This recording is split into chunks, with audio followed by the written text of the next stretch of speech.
노아의 방주의 문을 열고 나온 노아와 세 아들, 그리고 그 가족들로부터, 특별히 노아의 세 아들로부터 온 인류가 새로운 출발을 시작을 합니다.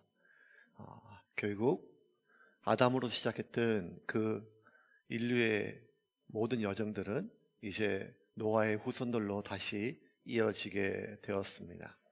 노아의 후손들 중에 셈, 함, 야벳 중에 이 함의 자손들의 이야기가 오늘 11장 바벨탑의 이야기입니다.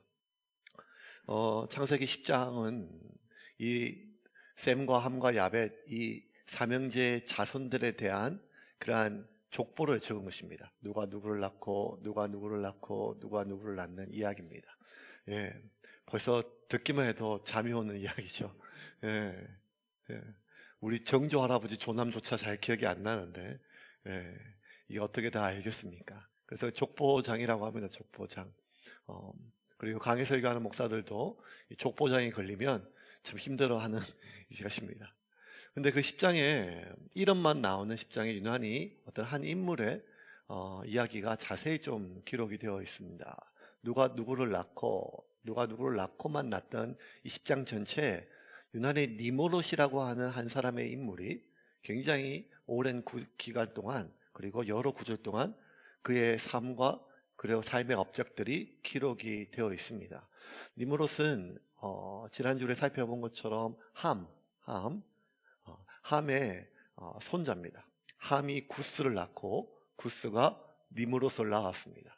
니므롯은 성경에 무엇으로 제일 먼저 기록되는가 하면 그는 용사라. 용사가 성경에 기록된 이 땅의 첫 용사, 전사 뭐 이런 뜻입니다. 물론 성경에 보면 가인의 후손 중에 두발가인 뭐 이런 사람들은 또 여러 가지 많은 흉측한 무기를 만들고 사람을 해하기도 했고, 특별히 라멕 같은 경우는 자신이 좀 상처받았다고 어린 소년을 죽이는 어떤 이러한 모습들이 나오지만 실제로 사람을 죽이는 일을 직업으로 삼는 전사 이런 것들은 없었거든요. 근데 이 니므롯이 첫 용사였고 전사로 기록되어 있습니다. 10장 8절과 9절입니다. 8절부터 10절까지 같이 읽겠습니다. 구스가 또 니므롯을 낳았으니 그는 세상의 첫 용사라. 그가 여호와 앞에서 용감한 사냥꾼이 되었으므로 속담에 이르기를 아무는 여호와 앞에 니므롯같이 용감한 사냥꾼이로다 하더라.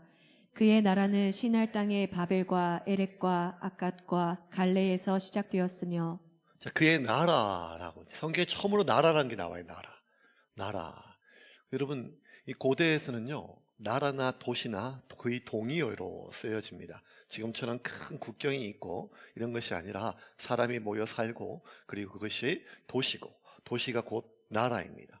그런데 이 니므롯은 이 인류 최초로 나라를 건설했는데 그 나라는 제국이었습니다. 제국은 끊임없이 확장이 그냥 확장하는 것이 아니라 다른 사람의 영토를 전쟁으로 빼앗는 것입니다. 그 전쟁은 반드시 피를 부르게 되지요. 그래서 속담이 있습니다. 속담이 니므롯이 용사다, 뭐 하나님 앞에 용사로 불린다, 뭐 이런 속담이 있지만 누구가 니므롯처럼 용사처럼 불린다 이런 속담처럼 불리는 성경에 기록되어 있지만 사실 이 속담은 니므롯이 그 명성에 높이는 말이 아니라 악명이었습니다. 왜냐하면 니므롯이라고 하는 말은 사람을 죽이는 사냥꾼이었습니다. 여기 나오는 사냥꾼은 그냥 동물을 사냥해서 가죽과 고기를 먹는 그런 사냥꾼이 아니라 사람 사냥꾼이었습니다. 이걸 한국말로 제일 정확한 뉘앙스로 번역하면 인간백정입니다. 인간백정. 그래서 마틴 루터는 본문을 번역하면서 이 니므롯에 대해서 인류 최초의 인간백정처럼 끊임없이 자신의 욕망을 위해서, 여러분 땅덩이 하나 조금 더 자기 이름을 내기 위해서 수많은 사람들을 살육했는데 그 사람들이 누군가의 아버지 아닙니까? 누군가의 자식 아닙니까? 누군가의 가족 아닙니까? 그런데도 조금도 뉘우침이나 망설임 없이 사람을 그렇게 살육하는 그러한 인간백정 같은 니므롯은 최초의 제국을 건설하였습니다. 바벨 지역과 그리고 시나이 지역에. 훗날 이 바벨이 바벨론으로까지 확장하게 됩니다. 오늘 바벨탑은 우리 잘 알죠. 바벨탑, 제가 어릴 때 주일학교 다닐 때 그때도 어린 나이 이런 생각이 들었어요. 이 바벨탑만 아니었으면 이 진짜 공부하기 싫은 영어를 공부 안 해도 됐을 건데 왜 이 아담은 선악과를 만들어 가지고 이렇게 고생을 시키고 인간들은 왜 또 바벨탑을 쌓아 가지고 이 영어도 공부해야 되고 고등학교 가니까 또 일본어도 공부해야 되고 이게 뭐 사는 게 여러분 이게 한국말로 해도 제 말을 잘 못 알아듣는데 이게 어떻게 이런 말을 또 틀렸을까 뭐 이런 어린 나이에도 그런 그래서 흔히 생각하는 바벨탑은 야 이때부터 말이 달라졌다 탑을 높이 쌓다가 하나님께서 교만하게 여기셔가지고 언어를 흩었다 뭐 이렇게 우리가 일반적으로 아는데 맞죠? 그 얘기 맞습니다. 근데 이 이야기는 사실 니므롯의 후손들과 관련된 이야기입니다. 니므롯과 관련된 일입니다. 그러니까 함의 후손들이 점점 동방으로 그들은 갔어요. 동방으로 가다가 이 함과 함의 후손인 니므롯과 그 사람들이 함의 후손들이 가다가 시날 평지라고 하는 넓은 평지를 만났어요. 보니까 그 사람 살기 참 좋아요. 그 거주하고 싶어요. 하나님은 온 땅에 편만이 퍼지라 땅에 번성하고 이 모두 이렇게 축복하라고 명령이자 또 축복을 주셨는데 그냥 그 땅에 모여 살고 싶고 거류하고 싶었어요. 그래서 그곳에 모여서 그들은 도시를 건설하고 그리고 나라를 건설하고 제국을 건설하였습니다. 2절입니다. 같이 읽겠습니다. 이에 그들이 동방으로 옮기다가 시날 평지를 만나 거기 거류하며. 자, 그 탑사한 얘기인데요, 이들이. 그런데 이 이야기의 첫 시작이 좀 남달라요. 탑을 쌓다. 그리고 높이 쌓았다. 뭐 그런 이야기인데 1절이요. 1절이 뭘 강조하는가 하면 그들의 언어가 하나였다는 거예요. 그들의 언어가 하나. 네. 아니 뭐 한 아버지 밑에 태어난 자손들이기 때문에 언어가 같은 것은 당연한 거 아니겠어요? 아직 그렇게 세대가 여러 세대가 많이 흐른 것은 아니니까요.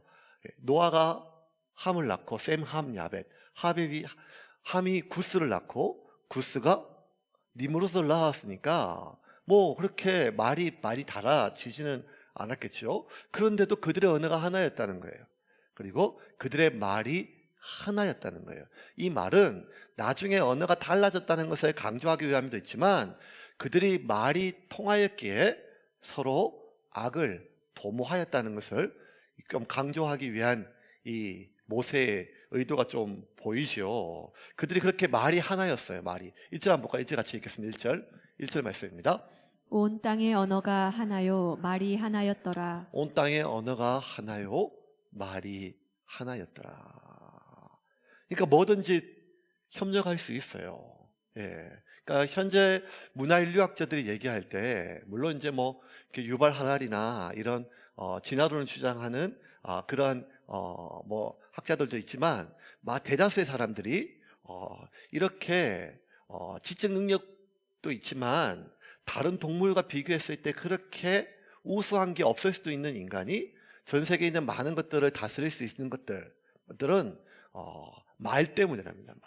말 때문에 서로 협력할 수 있었고 그리고 그 말 때문에 서로 뜻을 모을 수가 있었다는 거예요. 그래서 말이 단순히 의사소통을 넘어서 그들의 삶을 지배하는 가장 중요한 수단이 인간이 가지고 있는 무기 중에 하나이겠죠. 그런데 그 말이 통한다는 것이 그 말은 통하는 말로 그들이 무엇을 했는가를 좀 봅시다. 3절입니다. 같이 읽겠습니다. 서로 말하되 자 벽돌을 만들어 견고히 굽자 하고 이에 벽돌로 돌을 대신하여 역청으로 진흙을 대신하고. 자, 서로 말하되 자라고 하는 말이 있어요. 자. 추임새처럼 보이는데요. 자라는 하바라고 하는 히브리어는요. 사실 자라고 하는 보다는 오라라고 하는 뜻이 훨씬 더 강해요. 그래서 3절과 4절에 굳이 필요도 없는 이 추임새가 있어요. 자, 오라. 자, 모이자. 모여서 뭐 하는가 하면 벽돌을 만들자. 역청으로 진흙을 대신하자. 자, 오라. 우리가 탑을 쌓자. 성읍을 쌓자. 그래서 여러분 NIV 성경에서는 이 자, 하바를요. 둘 다 컴이라고 번역을 했어요. 그러니까 오라고 하는 말이 더 정확한 번역이에요. 그러니까 이 자랄 말을 오라는 말로 한번 다시 바꿔서 한번 읽어볼게요. 다시 3절 한번 볼까요? 3절입니다. 서로 말하되 오라. 벽돌을 만들어. 오라라고 했잖아요. 제가 오라. 자 말고 오라. 시작. 서로 말하되 오라. 벽돌을 만들어 견고히 굽자 하고 이에 벽돌로 돌을 대신하여 역청으로 진흙을 대신하고. 자 그렇게 서로 사람들을 모았어요. 말이 통하니까 오라. 그러니까 이 말은 뭔가 하면 모여왔던 자기들뿐만 아니라 그 땅 주변에 말이 닿고 언어가 닿는 모든 사람들을 모았겠죠. 모아서 하는 일이 뭔가 하면 벽돌을 굽자. 그리고 우리가 역청을 진흙으로 대신하자. 뭔가 대단한 일을 한번 만들어 보자. 우리 함께 한번 무언가 한번 성취해 보자 하는데 뭘 하자는가 하면 성읍을 짓고 탑을 짓자는 말이었습니다. 4절입니다. 같이 읽겠습니다. 또 말하되 자 성읍과 탑을 건설하여 그 탑 꼭대기를 하늘에 닿게 하여 우리 이름을 내고 온 지면에 흩어짐을 면하자 하였더니 자, 성읍을 쌓고 탑을 쌓자. 뭐 새로운 일이 아니에요. 가인이 하나님을 떠났어요. 동생 아벨을 죽이고 그 땅에 살 수가 없기 때문에 하나님을 떠났을 때 가인이 가장 먼저 한 일이 뭐죠? 예, 성을 쌓았죠. 에녹성을 쌓았어요.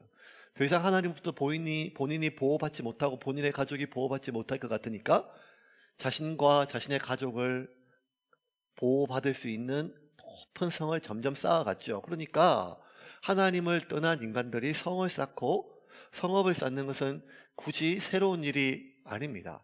그런데 오늘 본문 중에 사실은 성읍보다 이들이 서로 와라 모이자 좀 오라 라고 하는 가장 중요한 이유는 탑을 쌓자는 거예요. 탑을 아주 높이 쌓자. 왜? 탑을 높이 쌓아가지고 우리의 이름을 사람들에게 알리고 명성을 높이고 또 하나 우리가 온 땅에 이제 고만 흩어지자. 이 탑을 중심으로 어디를 보든지 탑이 보이면 탑으로 모이고 이 탑 중심으로 우리는 다시 흩어지지 말자라고 이렇게 사람들을 도모하기 시작을 했습니다. 여러분 이때부터 이제 악이 점점 심해져요. 온 땅이 아담의 범죄함으로 말미암아 그 후손들이 심지어 이 경건한 하나님의 자손 셋의 후손들까지도 하나님의 이름을 부르며 하나님께 예배하며 살아가는 민족들도 사람의 딸들과 서로 결혼하고 그들이 하나님 주신 소명이 아니라 그들의 욕망에 따라 그들의 욕구에 따라 그렇게 살아가는 걸 보고 단순히 욕망이 아니라 하나님이 허용할 수 없는 온갖 추악한 죄악과 서로가 서로를 죽이고 행음하고 파괴적인 이러한 삶에 하나님께서 더 이상 보일 수 없어서 하나님이 견딜 수 없어서 한탄하신 하나님이 세상을 다 썰어버리시고 새로 시작하셨잖아요. 새로 시작한 지 지금 몇 세대가 지나지 않았음에도 불구하고 악이 점점 바이러스처럼 퍼져서 이전보다 훨씬 더 악해졌어요. 가인은 동생을 죽이고 에녹성을 쌓았는데 지금 이 니므롯의 후손들, 함의 후손들은 단순히 탑을 쌓자는 목적이 무엇인가 하면 뭐 내 이름을 높이자 이런 명성 이런 것도 있지만 그 중에 또 하나가 뭔가 하면 우리가 흩어짐을 면하자는 거예요. 흩어짐을 면하자는 말은 뭔가 하면 하나님의 명령을 정식으로 거스르는 일이에요. 하나님이 노아에서 방주에서 노아와 가족들 세 아들이 나오자마자 하나님이 그들에게 축복하시고 그들에게 소명을 주셨습니다. 9장 1절 한번 볼까요? 같이 보겠습니다. 9장 1절. 하나님이 노아와 그 아들들에게 복을 주시며 그들에게 이르시되 생육하고 번성하여 땅에 충만하라. 땅에 충만한 편만이 퍼지라는 거였어요. 하나님 구체적인 명령이었어요. 명령. 이건 축복이자 소명이에요. 소명은 우리에게 두 가지 이중적 의미가 있어요. 그럼 뭔가 하면 우리에게 주신 의무이자 복이란 말이에요. 복.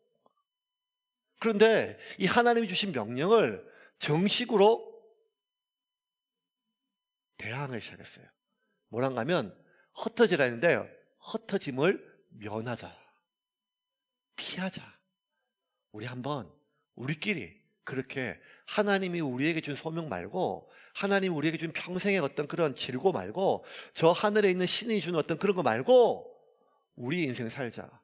내가 원하는 대로 내 마음이 가는 대로 우리가 그렇게 한번 살아보자. 여기서 면하자라는 말은 하나님이 우리에게 주신 그 명령을 소명을 버리고 우리 인생은 우리가 원하는 대로 살아보자고 하는 적극적인 대항. 악이 점점 심해졌지요. 그렇게 탑을 쌓아가지고 1차적 그들의 목적은 무엇인가 하면 명성을 높이 올리는 겁니다. 명성. 네. 여러분 혹시 또 오늘 오해하시면 안 됩니다. 제가 또 이게 명성 이름이 들어간 어떤 교회를 제가 비판하는 게 아닙니다. 그냥 본문이 그렇게 했습니다. 예, 명성. 하나님이 사람에게 이름을 주신 이유가 뭐죠? 우리가 이 코로나 시국에도 이렇게 온라인 예배 아니고 현장에 나올 정도면 좀 다 아시잖아요.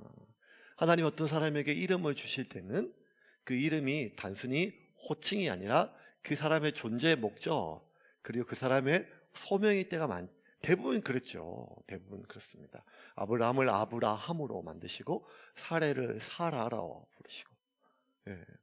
그리고 야곱을 이스라엘로 부르시고, 이런 것들 하다못해 우리가 자식을 낳더라도 그렇게 부르고, 기르는 반려동물의 이름을 정할 때도 그냥 부르지는 않지 않습니까? 호칭이 아니라 그것은 하나님이 특별히 사람이나 어떤 물건에게 이름을 주신 것은 그의 명성을 높이기 위함이 아니라, 그 이름을 높이기 위함이 아니라 그 존재의 목적과 그 사람을 통해서 하나님이 하실 일이 있다는 거예요.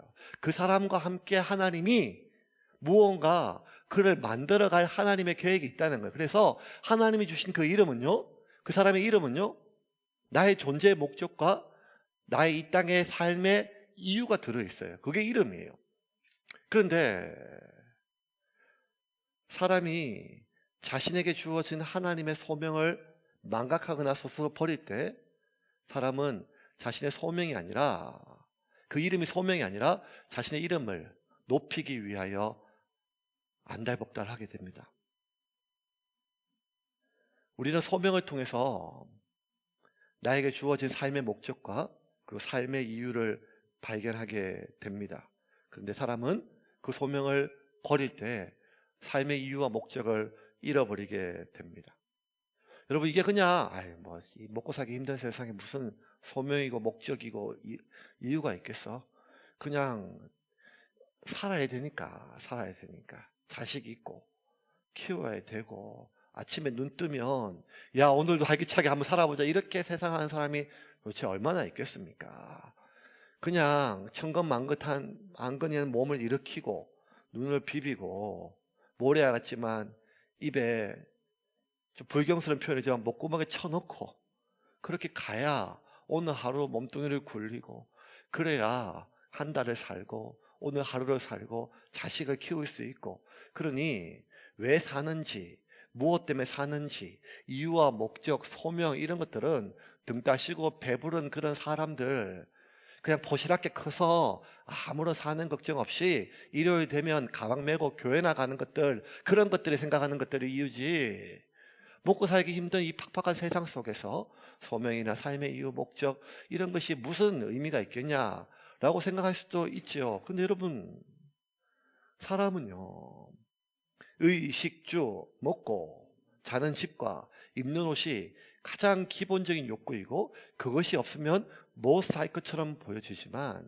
결국 사람이 짐승과 다른 것은 삶의 이유를 잃어버리면 사람은 스스로 목숨을 끊어버리게 됩니다.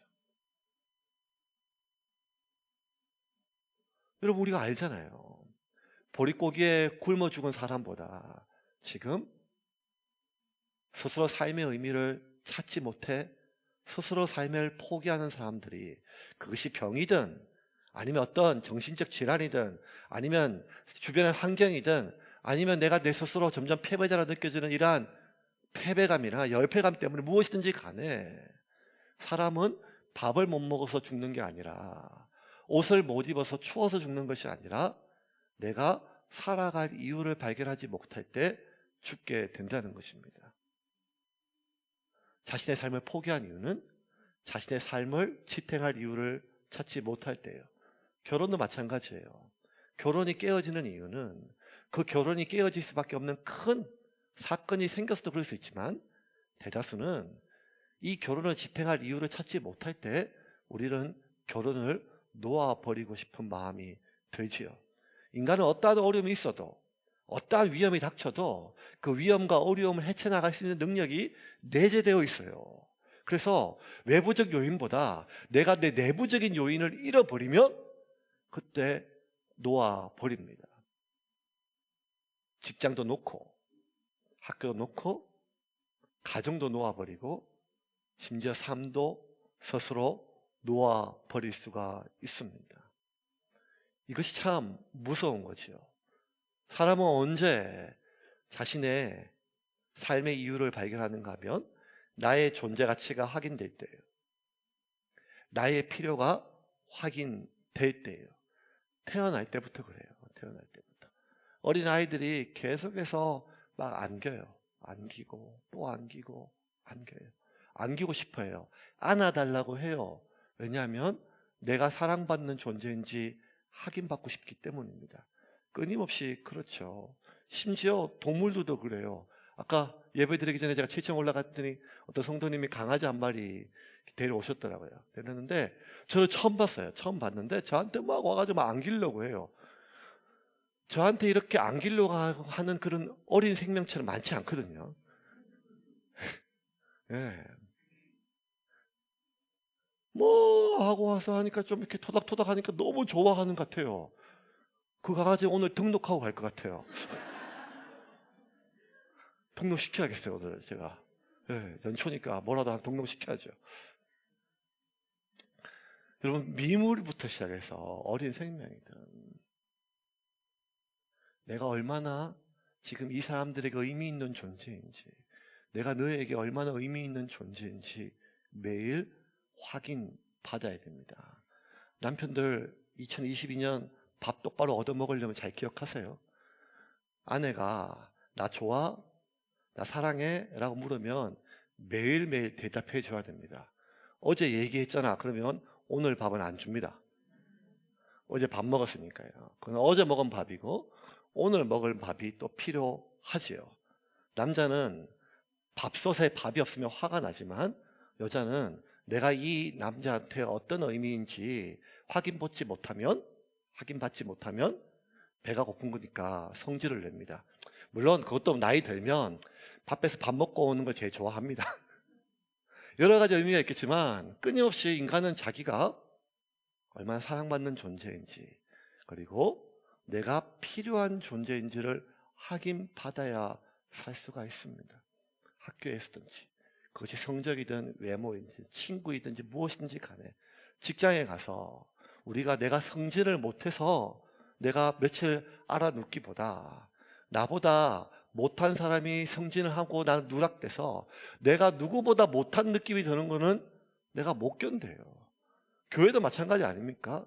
직분에 그렇게 목숨 거는 사람이 누가 있겠어요? 집사, 권사, 장로 그거 하러 교회 온 사람이 누가 있겠어요? 그런데 나는 이게 뭔가 누구와 비교되는 마음속에 내가 누구보다 못하다, 내가 누구보다 인정받지 못한다는 마음이 들면 내 존재가 마치 투명인 것처럼 느껴진다면 허전하고 그 허전함이 무언가 서운함으로 발견되고 그 서운한 마음이 하나님 앞에 온전히 다룸받지 못하면 이 공동체와 그 사람들에게 심지어 하나님에게조차 적대적인 마음이 올라오는 게 사람의 마음이거든요. 왜? 나는 끊임없이 내가 어떤 존재인지 내가 필요한 존재인지 확인받아야 살 수 있기 때문입니다. 사람이 언제 가면 가장 힘들까요? 내가 무가치하게 여겨질 거예요. 부모님들이 제일 걱정하는 게 뭔가 하면 내가 날 낳아주시고 나를 길러주시고 지금까지 나를 존재하게 만든 고마운 분인데 이 부모님이 내가 더 이상 자식들에게 도움이 되기는 커녕 짐이 될까봐 짐이 되면 그것만큼 제일 어려운 게 피하고 싶은 게 없지요. 왜? 존재 이유가 없다는 거예요.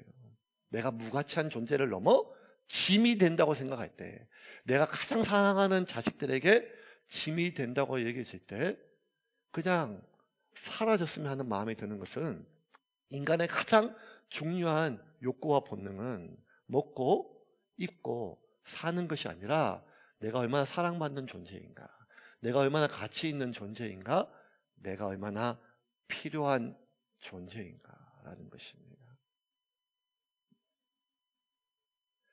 결국 사람은 내 존재의 가치를 어디서 발견하게 되는가 하면 하나님과의 관계 속에서 나의 존재 가치를 발견할 수밖에 없습니다. 왜? 우리의 출발이 거기서 왔으니까요. 결국 우리의 성취 그리고 그에 대한 사람들의 평가 이 많은 것들이 우리로 하여금 행복하게 만듭니다. 하다못해 교회 올 때 누군가가 지난주보다 오늘 좀 날씬해졌다 하면 그 말도 얼마나 기분이 좋습니까? 예, 눈치도 모르고 요즘 뭐 잘 먹어 이런 말 하는 사람은 요새 좀 예배 드리기 전에 또 벌써 은혜를 까먹지 않습니까? 뭐 그런 것들 사소한 거라도 내가 뭔가 좀 더 나아지고 사람들이 알아보고 있고 옷 하나 사도 머리 하나 달라져도 심지어 자식이 좋은 학교 가고 좋은 직장 가면 그것도 안 되면 우리 손자 얼굴이라도 좀 똘똘하게 보이고 이뻐 보이면 핸드폰 프로필에 올려놓고 싶은 마음이죠. 끊임없이 그런 것도 우리를 즐겁게 만듭니다. 근데 여러분, 그럼에도 불구하고 바닷물처럼 마셔도 늘 갈증이 인정입니다. 사람들이 인정이란 그런 거예요. 결국 사람은 자신의 존재 가치를 어디서 발견하게 되는가 하면 하나님 관계 속에서 내가 어떠한 존재인지를 발견하지 못하면 죽을 때까지 내 존재를 발견하려고 어떤 성취로, 사람들의 인정으로, 물건으로, 소유로, 성적인 즐거움으로, 쾌락으로 수많은 것들로 나의 존재를 인정받으려고 합니다. 사람들은 자신의 필요를요, 하나님이 내게 주신 소명 안에서 발견하지 못하면 평생 죽을 때까지 고단하게 내가 얼마나 필요한 존재인지를 증명하고 살아야 돼요.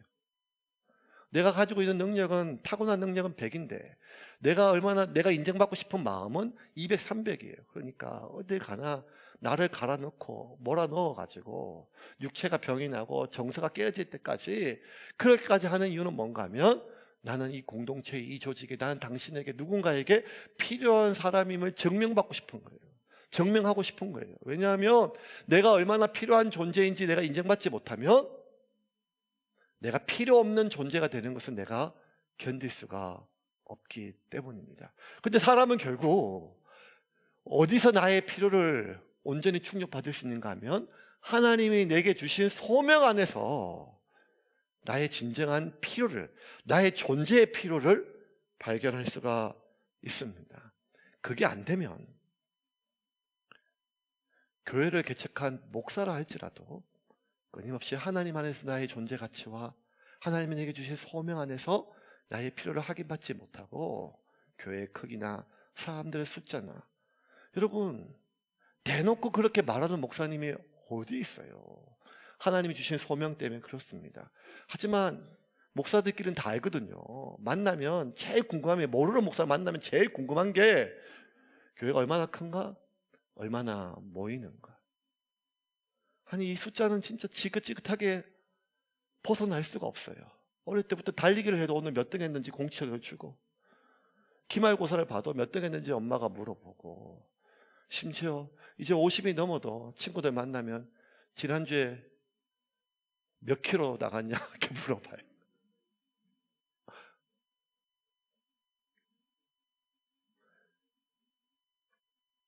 우리는 끊임없이 그가 어떤 영역에 있든지 간에 그 영역 속에서 자신의 위치를 확인받으려고 해요. 저는 목사니까 저 불교 조계종의 총무원장이 뭔지 관심이 없죠. 어떤 대기업의 상무나 전부도 관심이 없지 않겠습니까? 우리는 지금 영국의 엘리자베스 여왕이 오늘 어떤 가방에 들고 왔는지 관심이 없잖아요. 하지만 나와 비슷한 누군가가, 나가 아는 누군가가, 내가 아는 누군가의 자식이, 우리는 끊임없이 나와 비슷한 누군가의 관계 속에서 나의 위치가 어딘지를 확인받지 않으면 그가 저작거리에 장사를 하는 장사치나 아니면 교회 안에서 기도하는 목사나 심지어 선교지에 선교하는 선교사나, 그가 어떠한 소명으로 자기가 나는 직업이 아니라 소명을 삼고 있나 할지라도 끊임없이 자기가 현재 있는 그 필드에서, 삶의 영역에서 자신의 존재 가치와 자신의 필요를 확인받아야 살 수가 있는 것입니다. 교회 철탑이 한때는 우리에게 자랑거리였지만 또 지금 여러 가지 많은 의미가 있죠. 그 자체가 지금 논하려고 하는 것이 아닙니다. 교회 철탑의 처음 기원은 중세 기독교의 고딩 양식에 있습니다. 삐쭉삐쭉 올라온 높이 세워진 철탑은요, 어떻게든지 하나님께 더 가까이 가고자 하는, 더 하늘에 계신 하나님께 더 가까이 가고자 하는 그러한 성도들의 염원이었고, 그 높은 곳에 자신들의 기도가 올라가고 그 높이 계신 하나님께 가까이 좀 더 가까이 가려는 그들의 소망이 높이 올라산 그러한 종탑과 철탑의 기원입니다. 하나님께 닿고 싶은 거예요. 닿고 싶은 거.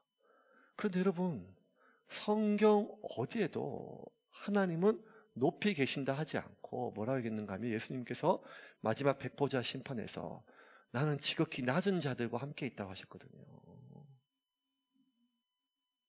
나는 낮은 곳에 있다고 했습니다. 지극히 작은 자, 물 한 모금 떠줄 마음도 없이, 그렇게 물 한 모금 떠줄 마음도 생기지 않을 만큼 보잘것없는 그 낮은 자 가운데 주님이 계시겠다고 말씀해 주셨거든요. 명확하게 문자로 남기셨거든요. 나는 하늘 높이 있는 게 아니라 너희 안에 있다는 거예요. 그러므로 우리는 그 하나님을 만나기 위해서는 지극히 낮은 곳에 거기 계신 그 하나님, 아니면 지금 내 안에 계신 나의 깊은 내면 속에 계신 나와 함께 계신 그 내면, 그곳으로 가야 되는데, 하나님은 지금 낮은 곳에 계시고 나의 깊은 내면 속에 계신다고 하심에도 불구하고 우리가 하나님께 더 가까이 가기 위하여 점점 높이 탑을 쌓아간다는 말은 내가 하나님께 가고 싶다는 말이 아니라 하나님처럼 높아지고 싶은 욕망이 아니겠어요? 바벨탑을 건설한 사람들은 오히려 정직했어요. 4절 볼까요? 4절입니다. 같이 읽겠습니다. 또 말하되 자 성읍과 탑을 건설하여 그 탑 꼭대기를 하늘에 닿게 하여 우리 이름을 내고 온 지면에 흩어짐을 면하자 하였더니 이들은 명확했어요. 높이 쌓자. 우리 이름도 내자. 그리고 하나님이 우리에게 주신 소명 말고 우리가 원하는 대로 살아보자. 하나님만큼 높아져 보자. 이들은 자신의 욕망을 위해서 사람들을 모으면서 하나님의 영광이라는 이름을 사용하지 않았어요. 소명이라는 이름도 사용하지 않았어요. 비전이나 뭐 이런 말로 종교적인 언어로 자신들의 욕망을 포장하지도 않았어요. 그냥 높아지고 싶었어요. 자신들의 이름을 드러내고 싶었어요. 자신들이 다른 민족보다 다른 사람보다 낫다는 것을 증명하고 또 인정받고 싶었어요. 그런데 어쩌면 우리는 하나님의 영광이 되고 하나님께 예배하며 하나님의 기쁨이 되는 것이 우리의 삶의 목적이라고 하죠. 그게 진심입니다. 그게 거짓된 게 아니에요. 그런 마음이에요. 진심이. 지금도 예배를 드리는 우리는 오늘도 하나님이 드리시는 예배를 드리고 하나님이 우리에게 주신 말씀을 붙들고 일주일을 살기 위하여 겸손하고 가난한 마음으로 이곳에 왔어요. 근데 그럼에도 불구하고 우리 안에 있는 깊은 욕망들이 있습니다. 내가 인정받고 싶어요. 내가 인정받지 못하면 나의 자식이라도 인정받고 인정받는 삶을 살게 하고 싶어요. 그의 이름이 드러났으면 좋겠어요. 소명이 있는 십자가의 삶이 아니라 어쩌면 나는 힘들고 어렵지만 내 자식만큼이라도 좀 편하게 지가 원하는 삶을, 지가 행복한 삶을 살게 하고 싶은 삶이, 그런 마음이 우리 가운데 있지 않습니까? 그래서 머리가 되고 절대 꼬리는 되지 않고 하나님은 지극히 작고 낮은 곳에 계심을 우리가 그렇게 믿고 기도함에도 불구하고 나는 어쩌면 나보다 소중한 나의 자녀들은 그렇게 되지 않기를 바라는 것은 어쩌면 우리의 위선이 아니라 어쩔 수 없는 우리의 본성일 수도 있지요. 그런데 오늘 우리가 본문을 통해서 하나님께서 우리에게 주시는 이 말씀은 이거예요. 그렇게 우리가 우리의 이름을 높이고 그리고 우리가 우리의 존재 가치를 남들보다의 그런 비교 우위를 통해서 삶의 이유를 발견하는 사람은 결국 어느 순간 더 이상 채워지지 않는 갈증과 목마름의 순간이 온다는 것입니다. 왜 그렇게 더 많이 오라고 할까요? 오라. 지금도 오라. 왜 그렇게 높이 오르기를 바랄까요? 오십시오. 우리 교회로 오십시오. 더 많이 모아봅시다. 저 높이까지 한번 탑을 쌓아봅시다. 이렇게 얘기하는 것이 외부의 이야기가 아니라 만약 우리 내부의 이야기라면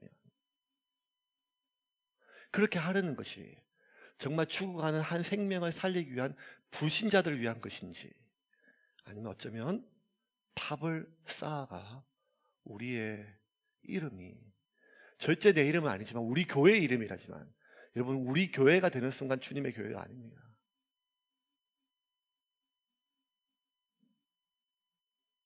우리가 모은 사람이 흩어지지 않고 흩어지지 않도록 사람들을 더 모아보고, 우리가 모은 물질도 흩어지지 않도록 더 모아서 더 높이 더 많이 쌓아보자고 하는 그 이유가 무엇일까요?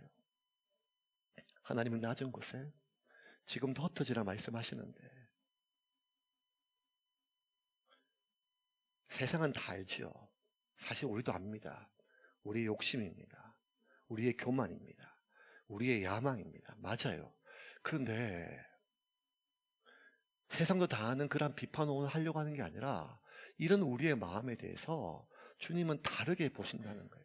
주님은 이런 교만한 것들, 이렇게 썰어버릴 것들 다시 한번 물로 썰어버리자 이렇게 생각하지 않고, 주님은 이런 우리를 지금도 이렇게 하나님의 이름으로 탑을 쌓아가고 지금도 비전이라는 이름으로 명성을 높이려고 하는 이 사람들에게 주님은 우리에게 뭐라 얘기하시는가 하면, 배고파서 그렇다는 거예요. 배고파서. 교만은 높아지려고 욕망이 아니라 그 안에 자신이 누군지 발견하지 못한 배고픔의 피명이라는 거예요. 야망은 무언가 엄청난 것을 성취하고 싶은 지극히 무서운 욕망이 아니라, 자신이 필요가 무엇인지 알지 못하는 그 깊은 영혼의 절망의 소리라는 거예요. 하나님의 사람은 마땅히 자기가 먹어야 될 것을 먹지 못하면 먹지 말아야 될 것에 대하여 허기가 진다는 것입니다. 하나님의 사람은 마땅히 먹어야 될 것을 먹지 못하면 먹지 말아야 될 것을 먹게 된다는 것입니다. 그래서 온 세상이, 특별히 사탄이 교만한 것, 위선, 거짓 것들, 악한 것들 이렇게 참소하고 비난할 때, 주님은 우리를 향하여, 그들을 향하여, 이 세상을 향하여 이렇게 얘기합니다. 오라, 오라. 너희 목마른 자들이여, 오라. 배고픈 자들이여, 오라. 세상은 끊임없이 오라, 쌓자, 이름을 드러내자, 탑을 쌓자, 높이 하나님까지 높여보자 라고 하지만, 하나님은 그게 아닙니다. 오라, 그리고 먹어라고 하십니다. 쌓는 것이 아니라. 이사야 말씀을 같이 나누고 말씀을 좀 정리하겠습니다. 이사야 55장 1절과 2절입니다. 제가 읽겠습니다. 오라, 너희 모든 목마른 자들아, 물로 나아오라. 돈 없는 자도 오라. 너희는 와서 사 먹되 돈 없이 값없이 와서 포도주와 젖을 사라. 너희가 어찌하여 양식이 아닌 것을 위하여 은을 달아주며 배부르게 하지 못할 것을 위하여 수고하느냐. 내게 듣고 들을지어다. 그리하면 너희가 좋은 것을 먹을 것이며 너희 자신들이 기름진 것으로 즐거움을 얻으리라. 여러분, 비난을 위한 비난은 이제 의미가 없어요. 증오를 기반으로 하는 비난도 사람을, 조직을, 세상을 살릴 수가 없습니다. 그 본질을 봐야죠. 누구보다 하나님은 중심을 보시는 하나님이 우리 안에 있는 연약함과 악함을 모르시겠습니까? 그 얄팍한 비전과 수많은 종교적 언어로 포장했던 그 수많은 것들 속에 숨겨져 있는 은큼한 우리의 야망을 모르시겠습니까? 그런데 하나님은 더 깊이 우리에게 보시고 얘기하는 것입니다. 책망이 아니라, 비난이 아니라, 조롱이 아니라 배고파서 그렇다는 것입니다. 오라고 얘기하십니다. 오라, 수고하고 무거운 짐진 자들아, 평생 네가 누구인지를 증명하고 네가 어떤 필요가 있는지를 증명하고 사느라 고단한 너희여, 그 수고한 무거운 짐진 자들아, 때론 내가 가장의 자격도 없고 때론 내가 성도의 모습도 안 보이며 때론 너희가 교회답지도 않다고 하는 그러한 자괴감 속에서 고통스러워하는 너희들이여 오라. 내가 너희를 쉬게 하리라. 너희는 와서 포도주와 저저에 살아. 값없이 살아. 돈 없이 살아. 너희가 어찌하여 배부르게 하지 못할 것을 위하여 은을 달아주며 너희가 어떻게 위하여 양식 아닌 것을 위하여 너희가 수고하느냐. 너희는 내게 와서 들으라. 그리고 먹어라. 예수님은 나를 믿고 지옥 가지 말라 하는 것이 아니라 내 살을 먹어라. 내 피를 마시라. 평안은 저 높은 곳에, 행복은 저 성취에 있는 것이 아니라 지금 너희 깊은 내면 속에 너와 함께하고 있는 내 안에 있다라고 말씀을 하십니다. 그러므로 여러분, 우리는 이번 한 주도 그럼에도 불구하고 내 안에 예수가 있음을 믿으시기를 바랍니다. 그리고 예수 그리스도가 내 안에 계심을 의식하며 사십시오. 그리고 그분과 동행하기 위하여 몸부림친다면 여러분은 하나님이 기뻐하시는 교회로 세워질 것입니다. 2022년 그렇게 교회를 세워갑시다. 그렇게 우리 교회가 아니라 주님의 교회를 세우고 우리의 몸을 세우며 우리의 가정을 세워 가실 때 하나님 우리에게 주신 소명 안에서 우리는 우리의 존재의 가치와 우리의 삶의 이유를 발견하며 세상에 줄 수도 세상에 알 수도 없는 평안 가운데 2022년 한 해를 살아갈 것입니다.